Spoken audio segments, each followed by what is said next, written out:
فرزند زہرا یہ حالات برے ہیں۔ کاشانۂ بصیرت ایک ایسا مکمل یوٹیوب چینل جس پر محروم بصارت کے لیے بالخصوص اور تمام افراد کے لیے بالعموم سینکڑوں کی تعداد میں اسلامی کتب دستیاب ہیں۔ لہذا گزارش ہے کہ آپ اپنی ذمہ داری نبھاتے ہوئے کاشانۂ بصیرت کو سبسکرائب کرنے کے ساتھ ساتھ بیل آئیکن کو پریس کیجیے تاکہ آپ علم کے حصول کے ساتھ ساتھ مذہب اہل بیت کی اشاعت میں بھی اہم کردار ادا کرتے رہیں۔ کاشانۂ بصیرت، کاشانۂ بصیرت، کاشانۂ بصیرت۔ فرزند زہرا یہ حالات برے ہیں۔ اعوذ باللہ من الشیطان الرجیم، بسم اللہ الرحمن الرحیم۔ کاشانۂ بصیرت کے قابل احترام سامعین کرام، السلام علیکم۔ پند تاریخ جلد نمبر 5 کی ریڈنگ کا یہ دوسرا پارٹ ہے۔ باب دوم کا آغاز ہو رہا ہے جس کا عنوان ہے فضائل علم و عمل بعمل۔ سب سے پہلے اس کی فہرست ملاحظہ کیجیے۔ معرف دینی کی تعلیم کا اجر کیا ہے؟ 46۔ ایک دینی مسئلے کی تعلیم کی قدر و قیمت 49۔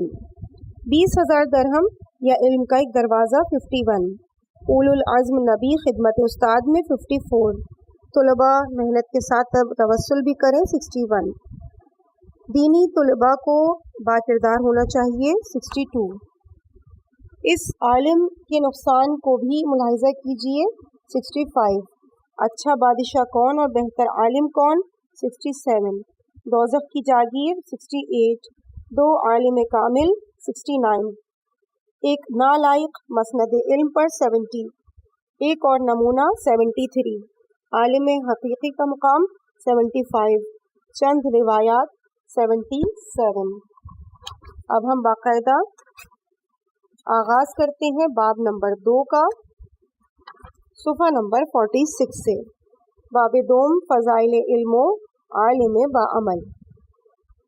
سورہ زمر کی آیت نمبر 9 میں ہے، کہہ دو کیا عالم اور جاہل برابر ہو سکتے ہیں؟ پہلا واقعہ، معرف دینی کی تعلیم کا اجر کیا ہے؟ امام حسن عسکری علیہ السلام نے فرمایا، ایک شخص دوسرے شخص کو پکڑ کر امام زین العابدین علیہ السلام کی خدمت میں آیا اور دعویٰ کیا کہ اس شخص نے میرے باپ کو قتل کیا ہے۔ قاتل نے آپ علیہ السلام کے سامنے اعتراف جرم کر لیا۔ امام نے قصاص کا حکم دیا اور مقتول کے بیٹے سے آپ نے خون معاف کرنے کی درخواست کی اور اس سے فرمایا، اگر تم ایسا کرو گے تو تمہیں عظیم ثواب ملے گا۔ مدعی خون معاف کرنے پر راضی نہ ہوا۔ امام زین العابدین نے مدعی سے فرمایا، اگر اس شخص نے تم پر کبھی کوئی احسان کیا ہو تو تمہیں چاہیے کہ اس کے احسان کے بدلے میں اسے معاف کر دو۔ مدعی نے عرض کی، مولا اس نے مجھ پر ایک احسان ضرور کیا تھا لیکن وہ احسان اتنا بڑا نہیں ہے کہ میں اس کی وجہ سے باپ کا خون معاف کر دوں۔ امام نے فرمایا، پھر تو کیا چاہتا ہے؟ مدعی نے کہا، میں اپنے باپ کا قصاص چاہتا ہوں، لیکن اگر یہ شخص خون بہا اور دیت پر آمادہ ہو تو میں اس سے مصالحت کرنے پر تیار ہوں۔ امام نے مدعی سے فرمایا، یہ بتاؤ کہ اس نے تم سے کون سی بھلائی کی تھی؟ مدعی نے عرض کی، فرزند رسول، اس شخص نے مجھے توحید و نبوت اور ائمہ طاہرین کی امامت کی تلقین کی تھی۔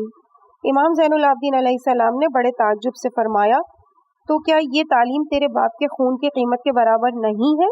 خدا کی قسم، انبیاء اور ائمہ کے خون کے علاوہ تمام اولین و آخرین کے خون کے برابر ہے۔ دنیا میں کوئی چیز ایسی نہیں جس سے انبیاء اور اوصیاء کے خون کا وزن کیا جا سکے۔ پھر آپ علیہ السلام نے قاتل کی طرف رخ کیا اور فرمایا، اگر تو اس تعلیم کا اجر مجھے ہبہ کر دے تو میں تیری طرف سے خون بہا دینے پر تیار ہوں۔ قاتل نے عرض کی، مولا مجھے اس ثواب کی زیادہ ضرورت ہے جبکہ آپ کو اس کی چندہ ضرورت نہیں۔ میرے گناہ بہت زیادہ ہیں، قیامت کے دن مجھے اس ثواب کی ضرورت محسوس ہوگی، اور میں نے جو قتل کیا ہے اس کا تعلق مجھ سے اور مقتول سے ہے، اس کا تعلق مجھ سے اور اس فرزند مقتول سے نہیں ہے۔ امام زین العابدین علیہ السلام نے فرمایا، تو گویا تم ثواب ہبہ کرنے کے عوض قصاص میں قتل ہونا پسند کرتے ہو؟ مجرم نے جواب دیا، جی ہاں۔ پھر آپ نے مقتول کے بیٹے سے فرمایا، اس شخص نے تیرے باپ کو قتل کر کے تجھے یتیمی سے ہمکنار کیا اور تیرے باپ کو اس کی بقایا زندگی سے محروم کیا۔ اگر تو معاف کر دے اور صبر کر لے تو پھر تو بھی اپنے باپ کے ساتھ جنت میں ہوگا۔ اور یاد رکھو کہ جنت میں جانے کا حق تمہیں اس مجرم کی وجہ سے ملا ہے، کیونکہ اس نے تجھے دین کی بنیادی عقائد تعلیم کیے ہیں۔ اس نے قتل کر کے جو جرم کیا ہے وہ کم ہے، البتہ اس نے جو نیکی کی ہے وہ اس جرم سے کئی گنا زیادہ ہے۔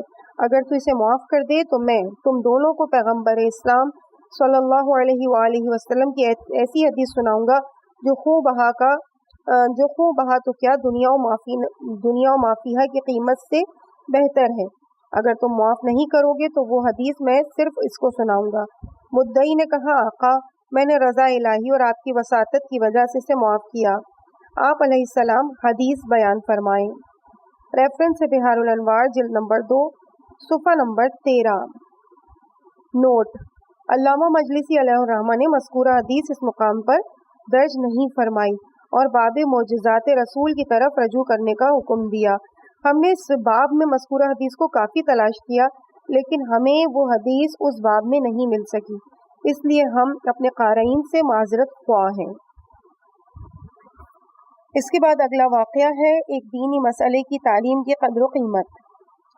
ایک عورت حضرت صدیقہ طاہرہ فاطمہ الزہرا سلام اللہ علیہا کی خدمت میں حاضر ہوئی اور عرض کی کہ میری ماں بوڑھی ہے اور میں اس کی طرف سے آپ سے چند سوال کرنا چاہتی ہوں۔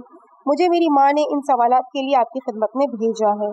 حضرت سیدہ سلام اللہ علیہا نے فرمایا ضرور پوچھو۔ اس عورت نے ایک سوال کیا، حضرت سیدہ نے جواب دیا، پھر اس عورت نے دوسرا سوال کیا، آپ نے اس کا جواب دیا۔ اس طرح سے سائلہ نے آپ سے 10 سوال پوچھے، آپ نے سب کے جوابات دیے۔ پھر کثرت سوال کی وجہ سے سائلہ نے شرمندہ ہوتے ہوئے کہا میں اب آپ کو مزید زحمت دینا پسند نہیں کرتی۔ حضرت سیدہ سلام اللہ علیہا نے فرمایا تمہارا جو چیز چاہے پوچھو۔ اگر کسی شخص کو سونے کی 1 لاکھ اشرفی دی جائے اور اسے کہا جائے کہ تم یہ سامان چھت تک پہنچاؤ تو کیا کوئی شخص اس مزدوری کو کم خیال کرے گا؟ سائلہ نے کہا ہرگز نہیں۔ حضرت سیدہ سلام اللہ علیہا نے فرمایا میں تجھے جو مسائل بتا رہی ہوں ان میں سے ہر مسئلے کے بدلے مجھے زمین و آسمان میں اور ان کے مابین فاصلہ اگر جواہر سے بھرا ہوا حاصل ہو تو مجھے ہر ایک مسئلے کے عوض اتنا اجر مل رہا ہے۔ جب 1 لاکھ طلائی اشرفی کے بدلے میں سامان کو چھت پر لے جانے والا مزدور اس کو اپنے لیے بوجھ نہیں سمجھتا تو میں اتنے بڑے اجر کے بدلے میں مسئلہ بتانے کو اپنے لیے زحمت کیسے سمجھ سکتی ہوں؟ جبکہ مزدور کا کام کافی مشکل اور محنت طلب ہے اور میرا کام انتہائی آسان ہے۔ میں نے اپنے والد محترم رسول خدا صلی اللہ علیہ وآلہ وسلم کو یہ کہتے ہوئے سنا ہے کہ قیامت کے دن ہمارے شیعہ علماء کو ان کے علم و ہدایت کی مقدار میں خدا کی طرف سے خلت کرامت پہنائی جائے گی اور اس خلت کے علاوہ ہر عالم کو 10 لاکھ نورانی ہلے دیے جائیں گے۔ پھر اس وقت رب العالمین کی جانب سے ایک منادی ندا کرے گا اے یتیمان آل محمد کی کفالت و سرپرستی کرنے والوں۔ جب وہ اپنے آبا یعنی اپنے آئمہ سے منقطع تھے اس وقت تم نے ان کی روحانی تربیت کی تھی، آج وہ تمہارے زیر کفالت و تربیت اور افراد موجود ہیں۔ انہوں نے دنیا میں تم سے جس مقدار میں علم حاصل کیا تھا اسی مقدار میں انہیں جنت کی خلتیں عطا کرو۔ پھر علماء اپنے شاگردوں کو ان کے قصب علم کی مقدار میں خلعتیں عطا کریں گے اور ان شاگردوں میں ایسے شاگرد بھی ہوں گے جنہیں 1 لاکھ ہلے دیے جائیں گے۔ پھر ان شاگردوں کے شاگردوں کو نورانی ہلے دیے جائیں گے۔ اسی طرح سے یہ سلسلہ جاری رہے گا۔ جب تمام شاگردوں کا سلسلہ پورا ہو جائے گا تو پھر ندائے قدرت بلند ہوگی کہ اب اتنی ہی تعداد میں ان علماء شیعہ کو نورانی ہلے دیے جائیں جتنی تعداد میں ان کے شاگرد لے چکے ہیں۔ جب اس تعداد میں پوشاکیں انہیں مل جائیں گی تو پھر حکم پروردگار ہوگا انہیں اس سے بھی دگنا پوشاکیں دی جائیں۔ پھر حضرت فاطمہ زہرا سلام اللہ علیہا نے اس عورت سے فرمایا متوجہ رہو، ان نورانی پوشاکوں کی ایک تار اس تمام دنیا سے لاکھوں درجے بہتر ہے۔ پوری دنیا کی نعمتیں اس سے مقابلہ نہیں کر سکتی کیونکہ دنیا کی تمام نعمات تکلیف و غم سے وابستہ ہیں۔ ریفرنس بہار الانوار جلد 2 صفحہ نمبر 3۔ اگلا واقعہ 20,000 درہم یا علم کا ایک دروازہ۔ ایک شخص امام حسن مجتبی علیہ الصلوۃ والسلام کے لیے ہدیہ لے کر آیا۔ امام حسن مجتبیٰ نے اس کا یہ ہدیہ قبول کیا اور فرمایا اگر پسند کرو تو اس ہدیے کے بدلے میں 20 گنا زیادہ دوں اور 20,000 درہم تمہیں عطا کر دوں، اور پھر تمہارے لیے علم کا ایک دروازہ کھول دوں اور اس کے وسیلے سے ہمارے خاندان کے فلاں ناصبی دشمن پر فتح پا سکو اور اس علاقے کے ضعیف الاعتقاد شیعوں کو اس کے چنگل سے نجات دے سکو۔ اگر تم نے بہتر چیز کا انتخاب کیا تو میں دونوں ہدیے تمہیں عطا کروں گا، اور اگر تمہارا انتخاب درست نہ ہوا تو میں تمہیں ایک چیز دے دوں گا۔ اس نے عرض کی مولا یہ بتائیں کہ اگر میں اس ناصبی کو مغلوب کر لوں اور کمزور شیعوں کو اس کے ہاتھ سے چھٹکارا دلا دوں تو کیا اس کا ثواب 20,000 درہم کے برابر ہوگا؟ آپ نے فرمایا اس کا ثواب پوری دنیا سے 20,000 گنا بہتر ہے۔ اس نے عرض کی مولا تو پھر میں بہتر کو چھوڑ کر کمتر چیز کا انتخاب کیسے کر سکتا ہوں؟ میں علم کا دروازہ کھولنے کو پسند کرتا ہوں۔ امام حسن مجتبیٰ علیہ السلام نے فرمایا تم نے صحیح چیز کا انتخاب کیا۔ آپ نے اس کے لیے علم کا ایک دروازہ بھی کھولا اور اسے 20,000 درہم بھی عطا کیے۔ وہ شخص آپ کی خدمت سے روانہ ہوا اور اپنے گاؤں گیا۔ وہاں اس نے ایک ناصبی سے بحث کی اور اسے شکست فاش دی۔ امام حسن مجتبیٰ کو اس مباحثے کی اطلاع ملی۔ پھر چند دنوں بعد وہی شخص امام عالی مقام کی خدمت میں حاضر ہوا تو آپ نے فرمایا دنیا میں کسی شخص نے تیری طرح کبھی منافع حاصل نہیں کیا، کیونکہ تو درجہ اول میں خدا کا دوست ہے، دوسرے درجے میں پیغمبر اسلام صلی اللہ علیہ وآلہ وسلم اور حضرت علی کا دوست ہے، اور تیسرے درجے میں تو اہل بیت اور ائمہ ہدیٰ کا دوست ہے، اور چوتھے درجے میں تو ملائکہ کا دوست ہے، اور پانچویں درجے میں تو تمام مومنین کا دوست ہے، اور اس روئے زمین پر بسنے والے تمام مومن اور کافر کی تعداد سے 1000 گنا بہتر تجھے اللہ تعالیٰ ثواب دے گا، تجھے وہ ثواب مبارک ہو۔ ریفرنس ہے احتجاج تبرسی صفحہ نمبر 6، متن حدیث نقل از بہار الانوار جلد نمبر 2۔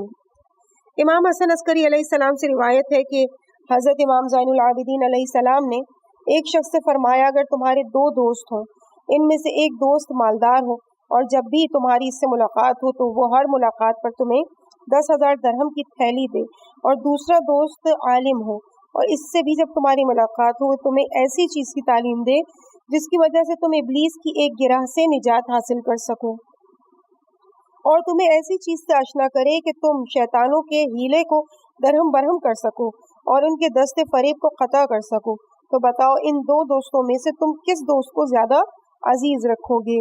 اس شخص نے جواب دیا میں اس دوست کو زیادہ عزیز رکھوں گا جو مجھے ایسی چیز کی تعلیم دے جس سے میں ابلیسی فریب سے بچ سکوں۔ آپ علیہ السلام نے اس سے پھر دوسرا سوال کیا اور فرمایا اچھا یہ بتاؤ کہ اگر ایک شخص کافروں کے پاس قید ہو اور ایک شخص نواسب اور خاندان نبوت کے دشمنوں کے استدلال کی قید میں پھنس رہا ہو، وہ اسے اپنے دلائل سے گمراہ کرنا چاہتے ہوں، تو ان 2 قیدیوں میں سے تم کس کو آزاد کرانا بہتر سمجھتے ہو؟ اس نے عرض کی فرزند رسول آپ خدا سے دعا کریں کہ اللہ پاک مجھے اس کے صحیح جواب کی توفیق عطا فرمائے۔ آپ نے دعا کی اور کہا خدا اسے توفیق عطا فرما۔ اس شخص نے کچھ دیر تأمل کرنے کے بعد کہا مولا میں اس مومن کو جو ناصبیوں کے ہاتھوں قید ہے چھڑانا زیادہ پسند کروں گا، اور اس کی چند وجوہات ہیں۔ نمبر 1، اگر میں مومن کو نواسب کے دام ضلالت سے چھٹکارا دلانے میں کامیاب ہو گیا تو وہ دوزخ کا ایندھن بننے سے بچ جائے گا اور جنت میں داخل ہوگا۔ نمبر 2، اس کے برعکس اگر میں کسی مومن کو کافروں کی قید سے نجات دلاتا ہوں تو زیادہ سے زیادہ اپنی طبعی عمر پوری کر سکے گا۔ نمبر 3، اگر بالفرض کفار اپنے قیدی کو قتل بھی کر دیں تو وہ شہادت کی وجہ سے جنت میں جائے گا، لیکن اگر کوئی مومن نواسب کے دام میں پھنس گیا تو وہ دوزخ میں جائے گا۔ آپ علیہ السلام نے فرمایا بہت خوب، اللہ تعالیٰ تیرے باپ پر رحم کرے جس نے تیری اچھی تربیت کی ہے، اور تو نے میرے معافی الضمیر کی صحیح ترجمانی کی ہے، اور تو نے پیغمبر اسلام کی تعلیمات سے سرے منہ انحراف نہیں کیا۔ ریفرنس ہے بہار الانوار جلد نمبر 2 صفحہ نمبر 9۔ اگلا واقعہ اولو العزم نبی خدمت استاد میں۔ اللہ تعالیٰ نے حضرت موسیٰ علیہ السلام پر اپنی بہت سی نوازشات فرمائیں، انہیں شرف تکلم بخشا، انہیں صاحب توریت بنایا، انہیں عصا، ید بیضا اور طوفان و خون وغیرہ کے معجزات عطا کیے، ان کو دریائے قلزم سے نجات دی اور فرعون کو اس کے لشکر سمیت غرق کیا۔ مسلسل نوازشات کی وجہ سے ایک دن حضرت موسیٰ کے دل میں خیال پیدا ہوا کہ اللہ نے مجھ سے بڑا صاحب علم کوئی خلق نہیں فرمایا۔ اللہ تعالیٰ نے جبرائیل علیہ السلام سے فرمایا قبل اس کے کہ موسیٰ اس خود پسندی کی وجہ سے ہلاک ہوں، جا کر ان کی مدد کرو، ان سے جا کر کہہ دو کہ جہاں دو سمندر ملتے ہیں وہاں جاؤ، وہاں تمہیں ہمارا ایک بندہ ملے گا جسے ہم نے علم لدنی عطا کیا ہے، چنانچہ تم جا کر اس سے علم حاصل کرو۔ حضرت جبرائیل اللہ تعالیٰ کا پیغام لائے۔ حضرت موسیٰ علیہ السلام فوراً متنبہ ہو گئے کہ یہ سب کچھ اس خود پسندی کی وجہ سے ہے جو چند لمحات قبل میرے اندر پیدا ہوئی تھی۔ حضرت موسیٰ علیہ السلام جناب یوشع بن نون کے ساتھ لے کر اس بندہ خدا کی تلاش میں نکلے۔ آخر کار دو سمندروں کے مقام اتصال پر ان سے ملاقات ہوئی، جیسا کہ اللہ تعالیٰ نے فرمایا سورہ کہف آیت نمبر 65 میں کہ موسیٰ نے ہمارے بندوں میں سے ایک بندے کو وہاں پایا جسے ہم نے اپنی طرف سے رحمت دی تھی اور جسے ہم نے اپنی جانب سے علم تعلیم فرمایا تھا۔ موسیٰ علیہ السلام نے حضرت خضر علیہ السلام سے درخواست کی کیا آپ مجھے اپنے علم میں سے کچھ علم کی تعلیم دیں گے؟ حضرت خضر علیہ السلام نے فرمایا آیت نمبر 67 میں کہ تم اسے برداشت نہیں کر سکو گے کیونکہ مجھے ان امور کا حکم ہے جنہیں تم برداشت نہیں کر سکتے، اور اللہ نے تمہارے ذمے جو کام لگایا ہے مجھے اس کو اٹھانے کی قوت نہیں ہے۔ موسیٰ علیہ السلام نے کہا میں صبر کر لوں گا۔ خضر علیہ السلام نے فرمایا خدا کے کاموں میں قیاس کا دخل نہیں ہے۔ وَكَيْفَ تَصْبِرُ آیت نمبر 68 جس چیز کا تم احاطہ علمی نہیں رکھتے تم اس پر صبر کیسے کرو گے؟ موسیٰ علیہ السلام نے کہا انشاءاللہ آپ مجھے صابر پائیں گے اور میں کسی کام میں آپ کی نافرمانی نہیں کروں گا۔ حضرت خضر نے لفظ انشاءاللہ کی وجہ سے انہیں اپنا شاگرد بنانے پر رضامندی کا اظہار کیا اور فرمایا میری شرط تعلیم یہ ہے کہ تم میری کسی بات پر اعتراض نہیں کرو گے یہاں تک کہ میں خود تمہیں اس کا سبب بتاؤں۔ آیت نمبر 70 حضرت موسیٰ علیہ السلام نے استاد کی شرط قبول کر لی، چنانچہ استاد و شاگرد دونوں کشتی پر سوار ہوئے۔ حضرت خضر نے کشتی میں سوراخ کیا اور اسے عیبدار بنا دیا۔ حضرت موسیٰ علیہ السلام کو خضر سے اس کام کی توقع نہ تھی۔ وہ ناراض ہو کے کہنے لگے آپ نے سوراخ کر دیا تاکہ کشتی کے سوار غرق ہو جائیں، بے شک آپ نے یہ عجیب کام کر دیا۔ حضرت خضر نے کہا کیا میں نے پہلے تمہیں نہیں کہا تھا کہ تم میرے ساتھ رہ کر صبر نہیں کر سکو گے؟ حضرت موسیٰ علیہ السلام نے معذرت کی۔ پھر کشتی سے اتر کر دونوں جا رہے تھے کہ راستے میں خضر نے ایک بچے کو قتل کر دیا۔ حضرت موسیٰ علیہ السلام صاحب شریعت نبی تھے، انہیں غصہ آیا اور خضر کا گریبان پکڑ کے فرمایا آیت نمبر 74 آپ نے ایک محترم جان کو کسی قصاص کے بغیر قتل کر دیا، یقیناً آپ نے برا کام کیا۔ حضرت خضر علیہ السلام نے فرمایا خدائی کاموں کا فیصلہ انسانی عقول سے کرنا مناسب نہیں ہے، اس کی بجائے عقول کو امر خدا کے تابع کرنا چاہیے۔ تم جو کچھ بھی دیکھو اسے کمال صبر و تسلیم سے برداشت کرو، میں نے تو تمہیں پہلے ہی بتا دیا تھا کہ تم صبر نہیں کرو گے۔ حضرت موسیٰ علیہ السلام نے فرمایا اگر میں پھر اعتراض کروں تو تمہیں مجھ سے جدا ہونے کا اختیار ہوگا۔ چنانچہ پھر دونوں بزرگوار چل پڑے، ناصرہ نامی ایک بستی میں آئے۔ نصارہ اسی گاؤں کی طرف منسوب ہیں۔ انہیں اس وقت خوب بھوک لگی ہوئی تھی اور انہوں نے بستی والوں سے روٹی مانگی تو کسی نے انہیں مہمان بنانے پر رضامندی کا اظہار نہ کیا۔ حضرت خضر علیہ السلام نے وہاں ایک دیوار کو دیکھا جو ٹیڑھی ہو چکی تھی اور گرنے کے قریب تھی۔ آپ نے موسیٰ علیہ السلام کو ساتھ ملایا اور اس دیوار کو سیدھا کیا۔ حضرت موسیٰ نے فرمایا کہ اگر آپ ان سے اجرت لے لیتے تو بہتر تھا۔ حضرت خضر نے کہا آیت نمبر 78 اب میں اور تم جدا ہیں اور جن چیزوں پر آپ صبر نہیں کر سکے میں آپ کو ان کے متعلق بتاتا ہوں۔ جب کشتی میں سوراخ کیا تھا، جس کشتی میں ہم نے سوراخ کیا تھا تو اس کی وجہ یہ تھی کہ کشتی چند مساکین کی تھی جو سمندر میں کشتی چلا کر اپنی روزی حاصل کرتے تھے۔ علاقے کے بادشاہ کو جنگ درپیش ہے، وہ کشتیوں پر قبضہ کر رہا ہے۔ میں نے اسے عیبدار بنا دیا، جب وہ کشتی یہ حالت دیکھے گا تو کشتی پر قبضہ نہیں کرے گا اور کشتی کے مالک اس کی مرمت کر کے اپنا رزق بدستور حاصل کرتے رہیں گے۔ جس بچے کو میں نے قتل کیا تھا اس بچے کے والدین مومن تھے، اور اگر یہ لڑکا زندہ رہتا تو والدین کو بھی کفر میں لے جاتا، اس لیے مجھے خدا کا حکم ہوا کہ میں اسے قتل کر دوں تاکہ اس کے والدین ایمان کی سلامتی لے کر دنیا سے رخصت ہوں۔ جو دیوار ہم نے مفت بنائی تھی وہ 2 یتیم بچوں کی تھی، اس کے نیچے ان کے لیے خزانہ چھپا ہوا تھا، اگر وہ دیوار گر جاتی تو لوگ وہ خزانہ اٹھا کر لے جاتے، اسی لیے میں نے اس دیوار کو سیدھا کر دیا تاکہ جب بچے جوان ہوں اور اس دیوار کو گرائیں تو انہیں ان کا خزانہ مل جائے۔ بعض روایات میں ہے کہ دیوار کے نیچے سونے چاندی کا کوئی خزانہ نہیں تھا، دیوار کے نیچے ایک سونے کی لوح تھی جس پر یہ جملے تحریر تھے۔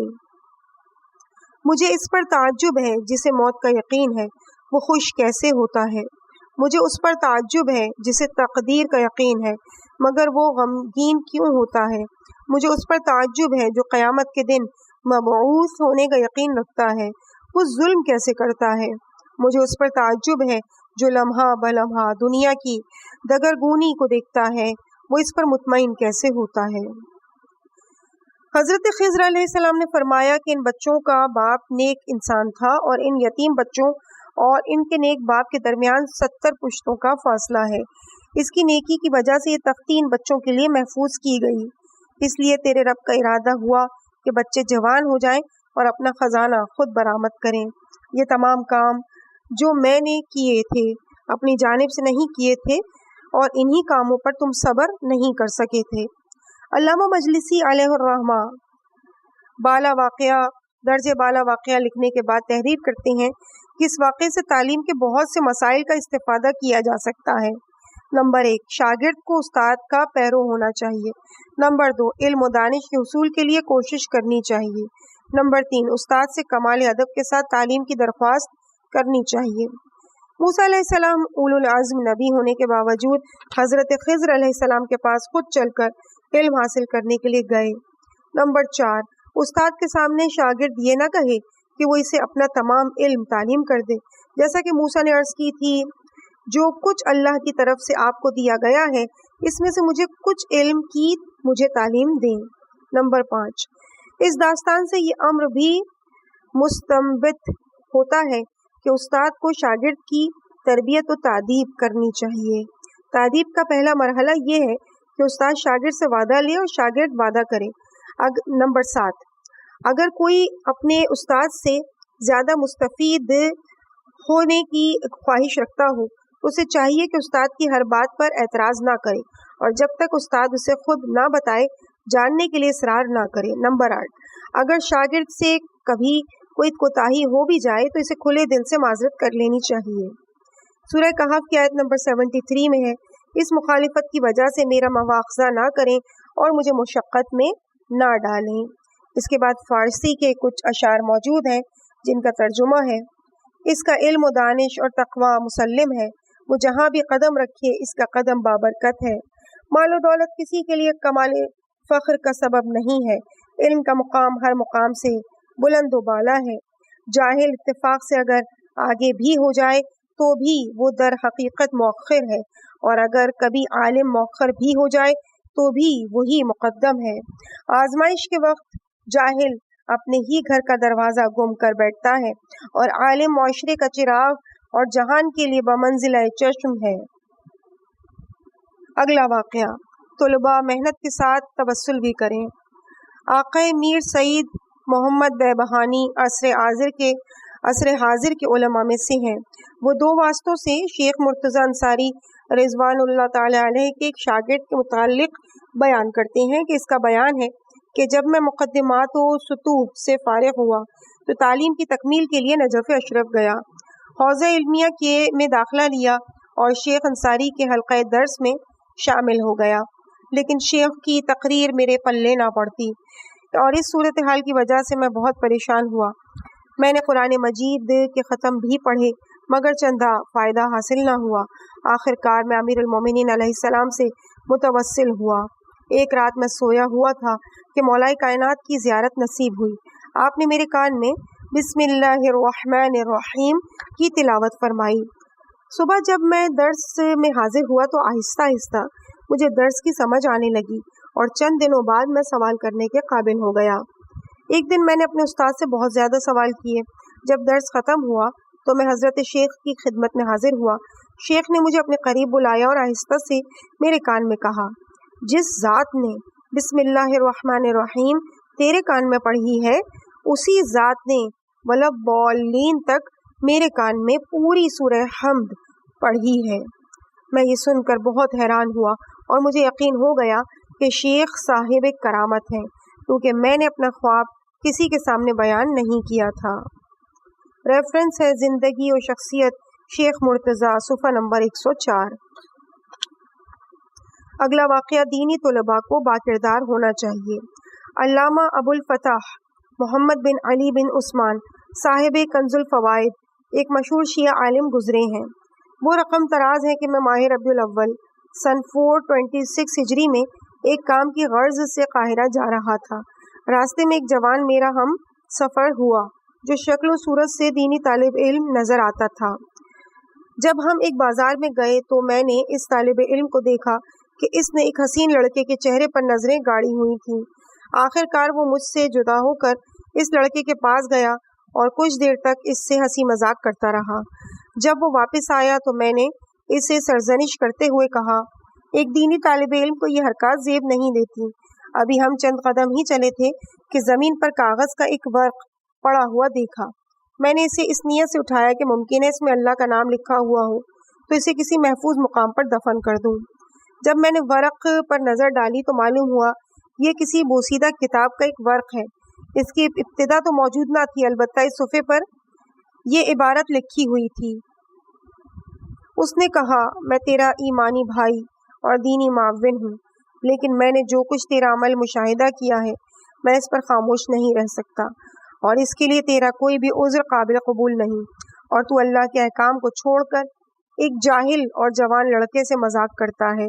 تجھے اپنی قدر و قیمت کا علم ہونا چاہیے۔ طالب علم ہونے کی وجہ سے اللہ تعالیٰ نے تیرا مقام بلند کیا ہے۔ تو اگر اپنی منزلت پہچان لے تو تو صدیقین کی جماعت کا فرد ہے، کیونکہ تو کہتا ہے مجھ سے یہ حدیث فلاں نے بیان کی، اس نے فلاں سے یہ حدیث سنی، اس نے رسول اکرم سے سنی، انہوں نے جبرائیل سے سنی، انہوں نے اللہ سے سنا۔ تو پیغمبر اور جبرائیل اور اللہ سے روایت کرتا ہے، لوگ تیری بات کو توجہ سے سنتے ہیں اور تیری بیان کردہ روایت کو اپنی کاپیوں پر لکھتے ہیں اور تیری بات پر اعتماد کرتے ہیں۔ میں تجھے متنبہ کرنا چاہتا ہوں کہ آئندہ تجھ سے یہ عمل سرزد نہ ہونا چاہیے۔ مجھے تیرے متعلق اس خدا کے غضب کا اندیشہ ہے جو جاہلوں سے پہلے جاننے والوں کو پکڑ لیتا ہے اور جو کافروں سے پہلے بدکار حاملین قرآن کو عذاب دیتا ہے۔ اس ورق کو پڑھ کر میری حالت عجیب ہو گئی اور اس سے زیادہ مؤثر نصیحت میں نے پہلے کبھی نہیں دیکھی تھی۔ جب میرے ہمسفر نے اس ورق کو پڑھا تو وہ اپنے کیے پر سخت نادم ہوا اور کہنے لگا، معلوم ہوتا ہے یہ میرے لیے خدا نے غیب سے نصیحت فرمائی ہے۔ پھر کچھ عرصے کے بعد مذکورہ طالب علم مجھ سے ملا اور اس نے بتایا کہ اس نے ہر قسم کی لغویات کو مکمل طور پہ چھوڑ دیا ہے۔ ریفرنس بہار الانوار، جلد نمبر 2، صفحہ نمبر 59۔ اگلا واقعہ ہے، اس عالم کے نقصان کو بھی ملاحظہ کریں۔ ابو ہریرہ فتح خیبر کے موقع پر مسلمان ہوا اور کچھ عرصہ حضور اکرم صلی اللہ علیہ وآلہ وسلم کی احادیث سننے کا اسے موقع ملا۔ اس کے کردار کے متعلق درج ذیل 2 واقعات سے بخوبی اندازہ لگایا جا سکتا ہے۔ زمخشری ربیع الابرار میں لکھتے ہیں کہ ابو ہریرہ کو مدیرہ نامی پکوان بے حد پسند تھا اور اس وجہ سے اسے شیخ المدیرہ کہا جاتا تھا۔ جب جنگ صفین ہوئی تو ابو ہریرہ وہاں موجود تھا۔ کھانے کے وقت معاویہ کے دسترخوان پر جا بیٹھتا تھا اور وہاں اس کی پسندیدہ غذا مدیرہ موجود ہوتی تھی جسے وہ خوب شکم سیر ہو کر کھاتا۔ جب نماز کا وقت ہوتا تو حضرت علی کے پیچھے نماز پڑھتا تھا اور جنگ کے وقت ٹیلے پر بیٹھ کر دور سے جنگ کا منظر دیکھا کرتا تھا۔ کسی نے ابو ہریرہ سے اس کی وجہ پوچھی تو اس نے کہا، معاویہ کا مدیرہ مزیدار ہے اور نماز علی کے پیچھے افضل ہے اور ٹیلے پر بیٹھے رہنا سلامتی کا ضامن ہے۔ حضرت علی علیہ السلام کی شہادت کے بعد ابو ہریرہ بنو امیہ کی خوشامد میں زیادہ بڑھ گیا اور بنو امیہ کی تعریف اور بنو ہاشم کی مذمت میں اس نے احادیث وضع کی اور حکمران سے خوب قیمت وصول کی۔ بنو امیہ کی مدح اور مولا کائنات کی مذمت پر مبنی احادیث وضع کرنے میں ابو ہریرہ، عمرو بن عاص اور مغیرہ بن شعبہ پیش تھے۔ اعمش کا بیان ہے کہ ابو ہریرہ معاویہ کے ساتھ عراق آیا۔ ابو ہریرہ مسجد کوفہ میں داخل ہوا۔ لوگ پیغمبر اکرم صلی اللہ علیہ وآلہ وسلم کا صحابی سمجھ کر اس کی باتیں سننے کے لیے جمع ہو گئے۔ ابو ہریرہ دو زانوں ہو کر بیٹھا اور کئی مرتبہ اس نے اپنی پیشانی پر 2 ہتھر مارے اور پھر کہا، اہل عراق، کیا تم یہ سمجھتے ہو کہ میں خدا اور رسول پر جھوٹ تراشتا ہوں اور اپنے آپ کو دوزخ کا ایندھن بنا رہا ہوں؟ خدا کی قسم، میں نے خود پیغمبر اکرم صلی اللہ علیہ وآلہ وسلم سے سنا کہ آپ نے فرمایا، ہر نبی کا ایک حرم ہوتا ہے اور مدینہ میرا حرم ہے۔ اس حرم کی حدود کوہ عیر سے کوہ سور تک ہے، اور ان حدود حرم میں جو شخص فتنہ و اختلاف برپا کرے اس پر اللہ کی اور ملائکہ اور انسانوں کی لعنت ہے۔ وَأَشْهَدُ أَنَّ عَلِيًّا، اور میں خدا کو گواہ کر کے کہتا ہوں کہ علی نے مدینے میں فتنہ و فساد پیدا کیا۔ جب معاویہ کو ابو ہریرہ کے اس فتنہ سامانی کا علم ہوا تو اس نے ابو ہریرہ کو بہت سا انعام دیا اور اسے مدینہ کا حاکم مقرر کر دیا۔ ریفرنس ہے ابن ابی الحدید جلد نمبر 4۔ اگلا واقعہ ہے اچھا بادشاہ کون اور بہتر عالم کون؟ شیخ ابراہیم بن حسن بن خاتون عاملی صاحب قصص الانبیاء ایک مشہور شیعہ عالم اور دانشور گزرے ہیں۔ آپ کا تعلق آل خاتون سے ہے۔ آل خاتون ایک مشہور علمی خانوادہ ہے جو جبل عامل لبنان میں رہائش پذیر تھا۔ اس خانوادے کو آل خاتون اس وجہ سے کہا جاتا ہے کہ ان کی دادی شاہان ایوبی کی نسل سے تھیں۔ بادشاہ کا ایک عالم کو بیٹی کا رشتہ دینے کا واقعہ یوں ہے کہ ایک ایوبی بادشاہ جبل عامل سے گزر رہا تھا۔ امیمہ نامی ایک قصبے میں اس نے دربار لگایا۔ وہاں آل خاتون خانوادے کی جدہ اعلیٰ رہائش پذیر تھیں اور وہ اپنے زمانے کی ایک ممتاز عالم و زاہد تھے۔ وہاں آل خاتون خانوادے کے جد اعلیٰ رہائش پذیر تھے اور وہ اپنے زمانے کے ایک ممتاز عالم و زاہد تھے۔ قصبے کے تمام افراد بادشاہ کی ملاقات کے لیے گئے مگر وہ عالم نہ گئے۔ بادشاہ نے ان کے پاس پیغام بھیجا کہ آپ ہمیں ملنے کے لیے کیوں نہیں آئے؟ جب قاصد نے انہیں بادشاہ کا تحریری پیغام پہنچایا تو انہوں نے جواب میں لکھا، ہم تک سند صحیح کے ساتھ رسالت مآب صلی اللہ علیہ وآلہ وسلم کی ایک حدیث پہنچی ہے کہ آپ نے فرمایا، جب تم علماء کو بادشاہوں کے دروازے پر دیکھو تو وہ بدترین علماء ہیں اور وہ بدترین بادشاہ ہیں، اور جب تم بادشاہوں کو علماء کے دروازے پر دیکھو تو وہ بہترین عالم ہیں اور بادشاہ بہترین بادشاہ ہے۔ بادشاہ ان کے اس جواب سے بہت خوش ہوا اور ان کی شخصیت سے اس قدر متاثر ہوا کہ اپنی ایک بیٹی کا ان سے عقد کر دیا۔ بادشاہ کی بیٹی کا نام خاتون تھا، چنانچہ اس خاندان سے جو علماء پیدا ہوئے وہ آل خاتون کہلائے۔ ریفرنس ہے الکنی جلد نمبر 1 صفحہ نمبر 264۔ اگلا واقعہ ہے دوزخ کی جاگیر۔ قاضی بیضاوی ایک مشہور شافعی المذہب عالم گزرے ہیں۔ انہوں نے قرآن مجید کی ایک تفسیر لکھی جس کا نام انوار التنزیل ہے اور حل لغات کے لیے ایک اچھی کتاب ہے، اور یہی تفسیر ان کے لیے قرب سلطانی کا سبب بنی۔ انہوں نے تفسیر لکھ کر بادشاہ کو بھیجی۔ بادشاہ نے تفسیر کے چیدہ مقامات پڑھے اور اسے ان کی تفسیر پسند آئی۔ بادشاہ نے قاضی سے کہا، اگر تمہاری کوئی خواہش ہو تو مجھ سے بیان کرو، میں انشاءاللہ تمہاری خواہش پوری کروں گا۔ قاضی نے کہا، میں یہ چاہتا ہوں کہ آپ مجھے میرے شہر بیضا کا قاضی مقرر کر دیں، کیونکہ میرے شہر کے لوگ مجھے حقارت کی نظر سے دیکھتے ہیں۔ حکومتی منصب کے حصول سے لوگ میری عزت کرنے لگیں گے۔ بادشاہ نے اس وقت انہیں کوئی جواب نہ دیا۔ بادشاہ شیخ عارف خواجہ محمد کنجانی سے ارادت رکھتا تھا اور ہر شب جمعہ ان کی زیارت کے لیے جایا کرتا تھا۔ قاضی بیضاوی بادشاہ کے مرشد کے پاس گیا اور ان سے درخواست کی کہ وہ بادشاہ کو اس کے منصب قضافت کے لیے سفارش کریں۔ حسب دستور بادشاہ اپنے مرشد کی زیارت کے لیے گیا تو انہوں نے بادشاہ سے کہا، میں آپ سے درخواست کرتا ہوں کہ آپ جاگیر دوزخ کا ایک ٹکڑا مجھے عطا کریں اور میں وہ ٹکڑا اس شخص کو دینا چاہتا ہوں۔ بادشاہ اپنے مرشد کا مقصد سمجھ گیا اور کہا، جی ہاں، بیضاوی نے مجھ سے پہلے ہی اس منصب کی درخواست کی تھی۔ پھر بادشاہ نے بیضا شہر کا منصب قضاوت قاضی بیضاوی کے سپرد کر دیا۔ ریفرنس الکنی والالقابات جلد نمبر 2 صفحہ نمبر 103۔ اگلا واقعہ ہے 2 عالم کامل۔ ایک مرتبہ شاہ عباس اول سیر کی غرض سے شہر سے باہر نکلا۔ اس کے ساتھ سید بزرگوار میر داماد اور شیخ بہا بھی موجود تھے۔ میر داماد وزنی شخصیت تھے جبکہ شیخ بہا لاغر اندھام انسان تھے، اسی لیے میر داماد نے گھوڑا شاہی جلوس سے پیچھے رہ گیا۔ میر داماد کا گھوڑا شاہی جلوس سے پیچھے رہ گیا اور شیخ کا گھوڑا جلوس کے آگے نکل گیا۔ شاہ عباس گھوڑے کو پیچھے لے آیا اور میر داماد سے کہا، آپ شیخ بہا کو نہیں دیکھتے کہ وہ کس طرح سے اپنے گھوڑے کو سرپٹ دوڑا رہا ہے، جبکہ علماء کو آپ کی طرح پروقار طریقے پر سوار ہونا چاہیے۔ میر داماد نے کہا، شیخ بہا کا اس میں کوئی قصور نہیں، دراصل ان کا گھوڑا اتنے بڑے عالم کو اپنی پشت پر اٹھائے ہونے پر ناز کر رہا ہے۔ شاہی جلوس جاری تھا۔ چند ساعت کے بعد شاہ عباس کا گھوڑا دوڑا اور شاہ عباس گھوڑا دوڑا کر شیخ بہا کے پاس گئے اور کہا، حضور آپ دیکھیں تو صحیح کہ میر داماد کس طرح سے متکبروں کی طرح اپنے گھوڑے کو آرام آرام سے چلا رہا ہے، شاید وہ ہمارے ساتھ چلنا اپنے قصر شان سمجھتا ہے۔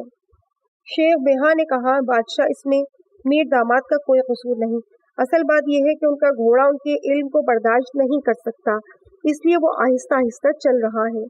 جب شاہ عباس نے دونوں علماء کا کردار ملاحظہ کیا تو گھوڑے سے اتر کر سجدہ شکر بجا لایا کہ خدایا تیرا شکر ہے کہ تو نے ملت جعفریہ کو ایسے عظیم القدر علماء سے نوازا ہے۔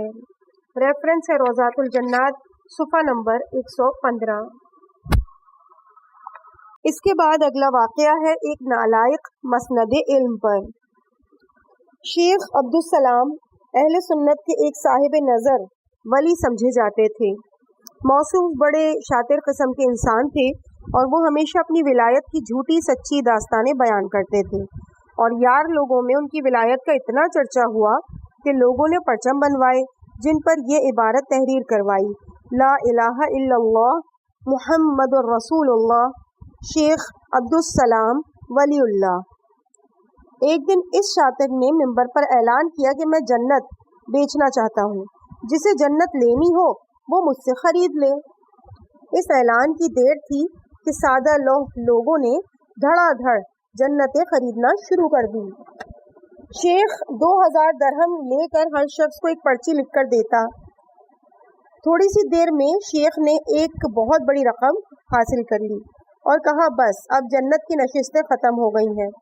کچھ دیر کے بعد ایک شخص رقم لے کر آیا اور کہا، حضور میں دیر سے آیا ہوں، آپ مجھے بھی جنت کا قبالہ عطا فرمائیں۔ شیخ نے کہا کہ بس اب جنت میں صرف میری اور میرے گدھے کی جگہ رہ گئی ہے۔ اس شخص نے کہا، حضور آپ اپنی نشست مجھے دے دیں اور آپ اپنے گدھے کے ساتھ رہائش اختیار کر لیں۔ الغرض شیخ نے اپنا مکان بھی بیچ دیا۔ جب کسی نے ان سے کہا کہ شیخ اب آپ کہاں رہیں گے تو انہوں نے کہا کہ میں اپنے لیے اب نئی جنت تعمیر کرواؤں گا۔ ایک دن شیخ صاحب بصرہ میں نماز پڑھا رہے تھے اور نماز کے دوران انہوں نے چخ چخ کرنا شروع کر دیا جیسا کہ کسی کتے کو دھتکار رہے ہیں۔ نماز ختم ہوئی۔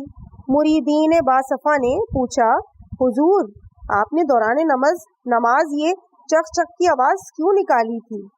شیخ نے کمال بے حیائی سے جواب دیا، جب میں یہاں نماز پڑھا رہا تھا تو میں نے دیکھا کہ مسجد الحرام میں ایک کتا داخل ہوا ہے، اسے نکالنے کے لیے مجھے یہ کہنا پڑا۔ سادہ لوگوں کی نظر میں شیخ کی قدر و قیمت اور بڑھ گئی۔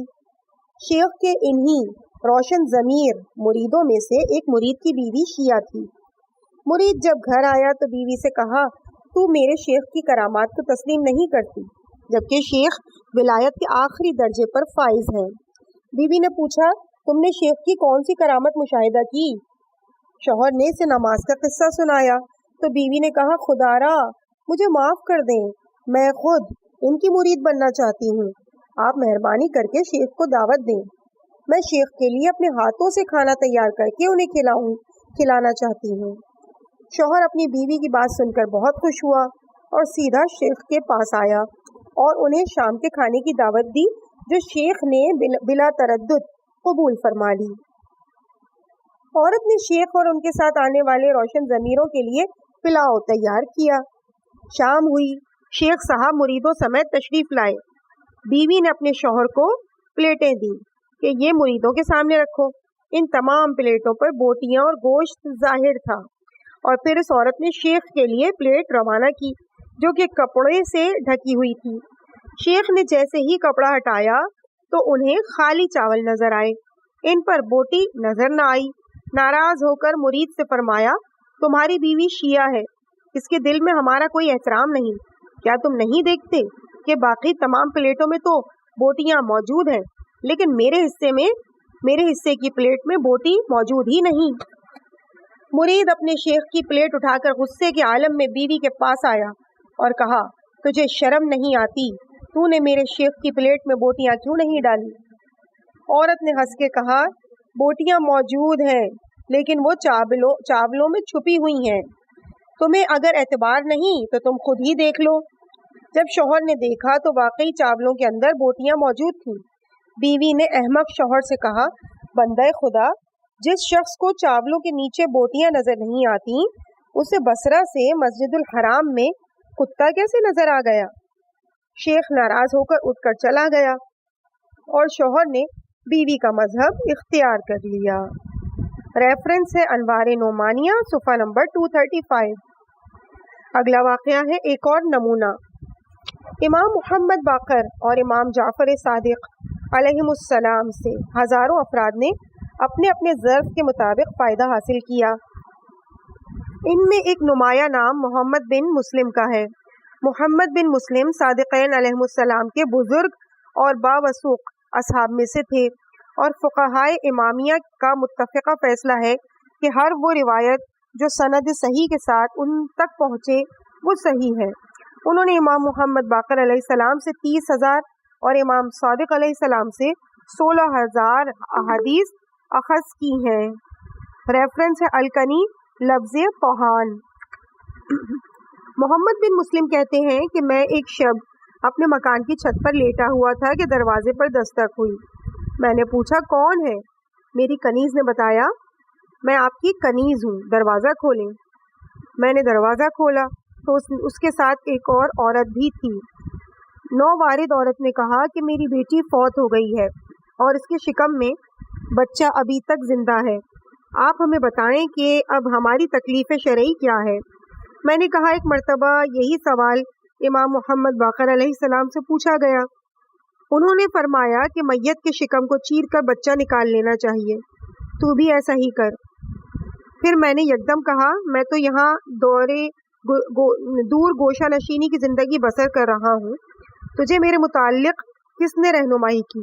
عورت نے کہا، میں آپ سے پہلے ابو حنیفہ صاحب الرائے کے پاس گئی تھی اور میں نے اس سے بھی یہی مسئلہ پوچھا تو اس نے کہا کہ مجھے اس بارے میں کچھ معلوم نہیں، اور اس نے مجھے آپ کے متعلق رہنمائی فرمائی اور کہا کہ تو محمد بن مسلم کے پاس جا کر اس سے مسئلہ پوچھ، اور وہ جو بھی تجھے جواب دے وہ آ کر مجھے بتانا۔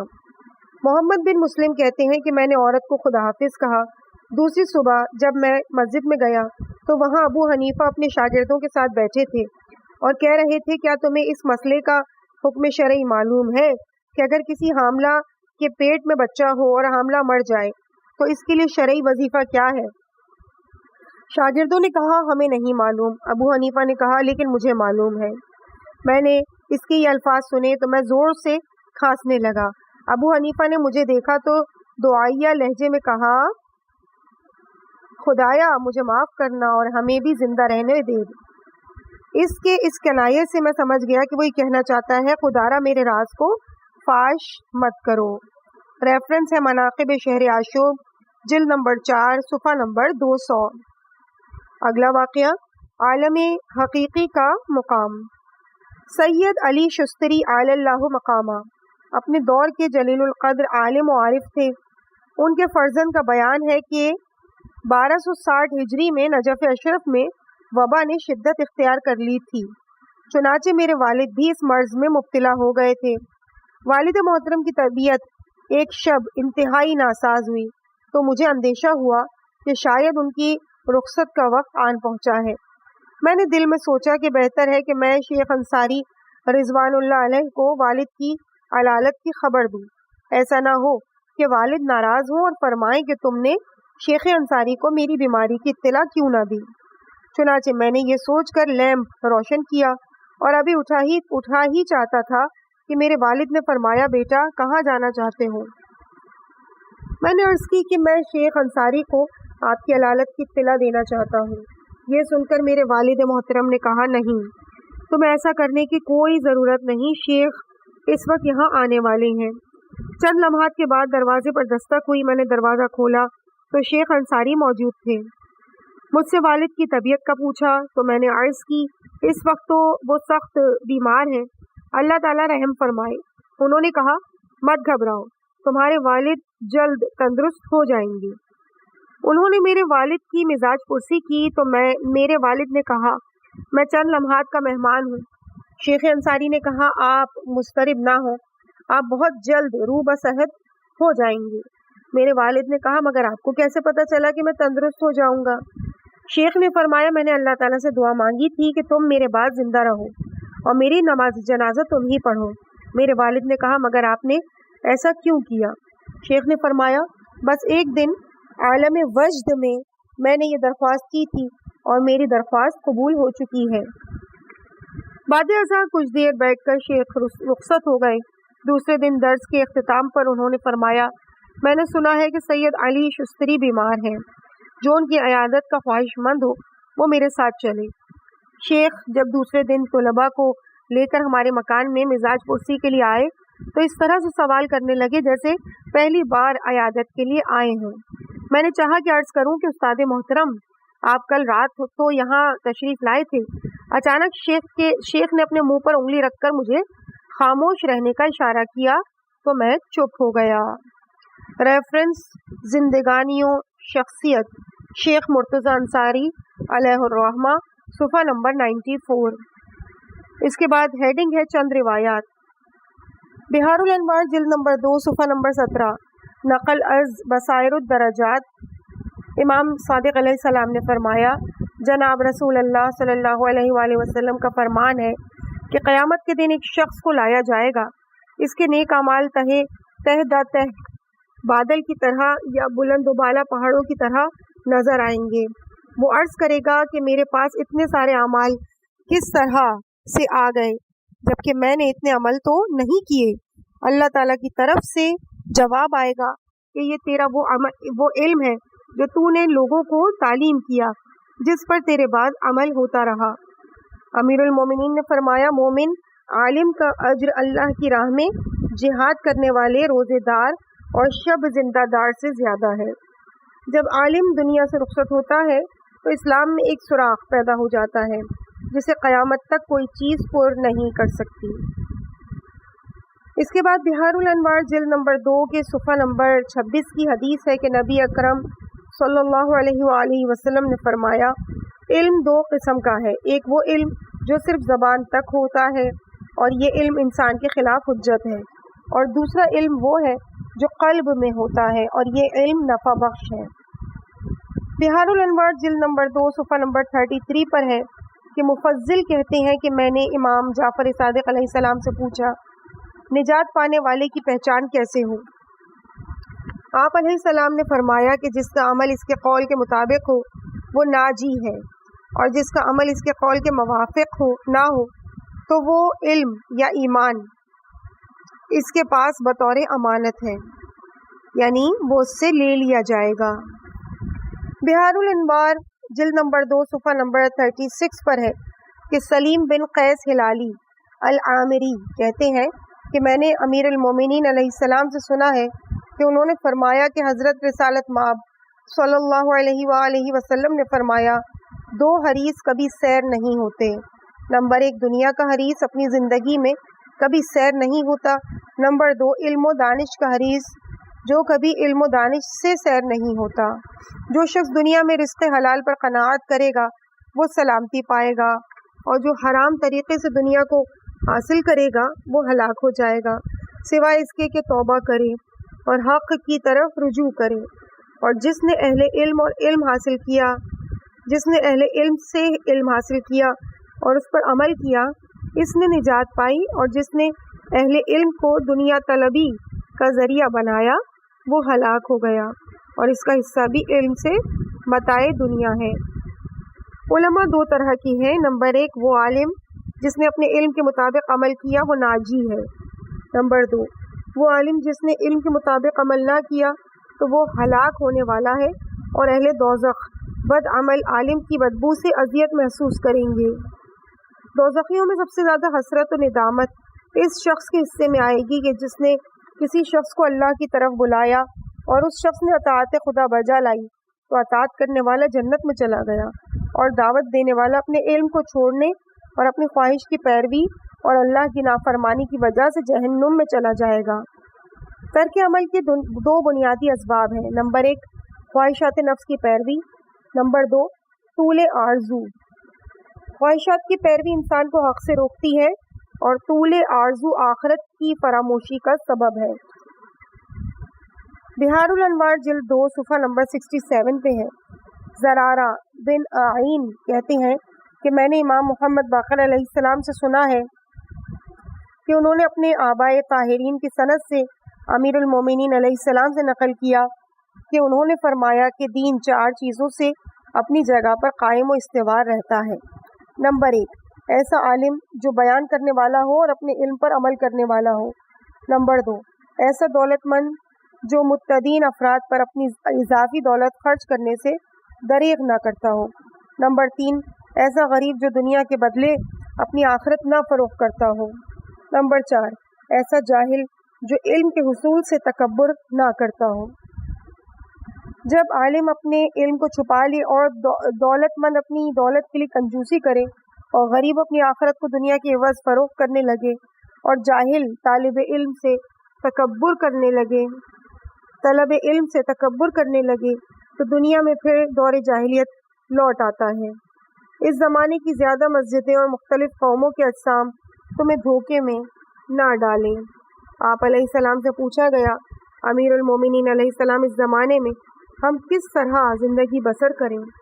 آپ نے فرمایا، ان کے ساتھ ظاہری طور پر معاشرت قائم رکھو اور باطن میں ان کی مخالفت کرو۔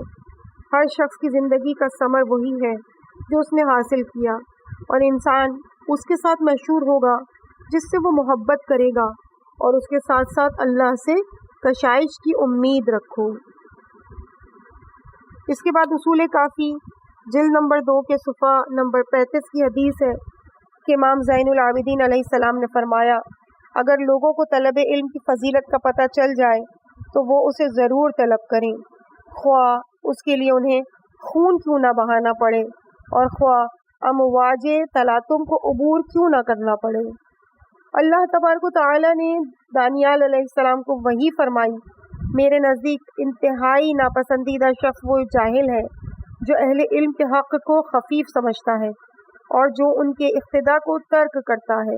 میرے نزدیک میرے محبوب ترین بندے وہ ہیں جو ثواب عظیم کا طلبگار ہو اور علماء سے وابستہ رہتا ہو اور حلیم صفت افراد کی پیروی کرتا ہو اور دانش مندوں کی باتوں کو قبول کرنے والا ہو۔ بہار الانوار جلد 2 صفحہ نمبر 6 پہ ہے۔ امام ہشتم امام علی رضا علیہ السلام نے فرمایا کہ قیامت کے دن عابد سے کہا جائے گا کہ تو اچھا شخص تھا اور تو نے ہمیشہ اپنی ذات کو مد نظر رکھا تھا اور تو نے لوگوں کو زحمت میں نہیں ڈالا تھا، لہٰذا جنت میں چلا جا۔ آگاہ رہو کہ فقی وہ ہے جو لوگوں پر اپنے خیر و نیکی کا فیضان کرے اور انہیں ان کے دینی دشمنوں سے بچائے اور جنت کی نعمات ان کے لیے افزوں کرے، اور جو لوگوں کے لیے رضائے خداوندی کی تحصیل کا ذریعہ بنے۔ تو قیامت کے دن ایسے فقیر سے کہا جائے گا، اے آل محمد کے یتیموں کی پرورش کرنے والے اور ان کے کمزور محبوں اور موالیوں کو ہدایت کرنے والے، تو ٹھہر جا اور تو ان لوگوں کی شفاعت کر جنہوں نے تجھ سے استفادہ کیا اور تجھ سے تعلیم حاصل کی۔ فقی عرصہ محشر میں رک جائے گا حتیٰ کہ اس کے ساتھ فعام حتیٰ کہ 10 دفعہ فعام فے حمزہ الف میم جنت میں داخل ہوں گے، اور یہی وہ لوگ ہوں گے جنہوں نے اس سے استفادہ کیا ہوگا یا اس کے شاگردوں سے استفادہ کیا ہوگا یا اس کے شاگردوں کے شاگردوں سے استفادہ کیا ہوگا، اور ان میں قیامت تک کے لوگ شامل ہوں گے جنہوں نے کسی نہ کسی طریقے سے اس سے استفادہ کیا ہوگا۔ دیکھو عابد اور عالم کی منزلت میں کتنا فرق ہے۔ بیان ہے کہ لفظ فعام فے کی زیر اور حمزہ سے پڑھا جاتا ہے اور اس سے مراد انسانوں کی ایک جماعت ہے۔ مقام غدیر خم میں ولایت علی علیہ السلام کے لیے رسالت مآب صلی اللہ علیہ وآلہ وسلم نے خطبہ دیا تھا جس کے سامعین کی تعداد فعام بیان کی گئی، تو اس مقام پر فعام سے 1,00,000 افراد مراد ہیں۔ بہار الانوار جلد 2 صفحہ نمبر 5 پہ ہے۔ امام حسن عسکری علیہ السلام نے امام جعفر صادق علیہ السلام سے روایت کی ہے کہ آپ نے فرمایا، ہمارے شیعہ علماء ابلیس اور اس کے چیلوں کی سرحد پر کھڑے ہو کر ہمارے کمزور شیعوں کا دفاع کرتے ہیں اور ہمارے شیعوں کو ابلیس اور اس کے پیروکاروں نواسب کے حملے سے محفوظ رکھتے ہیں۔ آگاہ ہو جاؤ کہ ہمارا جو بھی شیعہ اس منصب کو سنبھالے تو وہ روم و ترک اور خضر جیسے کافر اقوام سے جہاد کرنے والے مجاہد سے لاکھوں گنا بہتر ہے، کیونکہ یہ ان کے دین کا دفاع کرتا ہے اور وہ مومنین کے بدنوں کا دفاع کرتے ہیں۔ عزیز سامعین، الحمدللہ اس مقام پہ دوسرا پارٹ اپنے اختتام کو پہنچا اور اسی کے ساتھ صفحہ نمبر 85 بھی مکمل ہوا۔ اب انشاءاللہ اس کے بعد پند تاریخ کی جلد نمبر 5 کے ریڈنگ کے تیسرے پارٹ کے ساتھ آپ کی خدمت میں حاضر ہوں گے، جس میں باب صوم آپ کے سامنے پیش کیا جائے گا اور ہیڈنگ ہوگی محبت اہل بیت اور نفرت از اعدائے اہل بیت علیہم السلام۔ مجھے اپنی دعاؤں میں یاد رکھیے گا۔ والسلام علیکم ورحمۃ اللہ وبرکاتہ۔